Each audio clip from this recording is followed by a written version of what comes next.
ஸ்கூல்லேயே நாங்கள் போய் நமக்கு தெரிஞ்ச ஒரு இன்ஃபர்மேஷனை குழந்தைங்களுக்கு கொடுப்போம். அந்த ஸ்கூலில் போய் நம்ம பேசும்போது நமக்கு தெரிஞ்ச ஒரு ஐடியாஸ் தான் பிள்ளைங்களுக்கு கொடுப்போம். அவங்க அதை கேட்ச் பண்ணிக்கிட்டு அவங்களும் கொஞ்சம் ட்ரை பண்ணி ஒரு நல்ல இப்போ முன்னாடி மாதிரி கிடையாது. 1 ஹவரில் டெல்லி ரீச் ஆகிடலாம், 1 ஹவரில் பாம்பே ரீச் ஆகிடலாம். சில பேரண்ட் வந்து சார் அவ்வளோ தூரம் அனுப்பி நான் எப்படி பிள்ளைகளை படிக்க வைக்க முடியும் அப்படின்னு ரொம்ப யோசிக்கிறாங்க. அந்த இன்ஸ்டிடியூஷன் எல்லாமே வந்து பாருங்க ஹை லெவல் ப்ரொடெக்டில் இருக்கும். குழந்தைகளை தைரியமாக அனுப்பி படிக்க வைக்கலாம், பயப்படவே வேண்டாம்.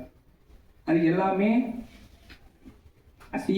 சிஐஎஸ்எஃப்னு சொல்லுவாங்க, சென்ட்ரல் இண்டஸ்ட்ரியல் போலீஸ் ஃபோர்ஸ்மாங்க. அவங்க அங்கே ப்ரொடெக்டில் இருப்பாங்க. ஸோ அந்த கேம்பஸே ஹை லெவல் ப்ரொடெக்டில் இருக்கும். ஸோ உங்கள் குழந்தைங்க படிக்கிறக்கூடிய அந்த என்விரான்மெண்ட்டே ரொம்ப நல்லா இருக்கும்.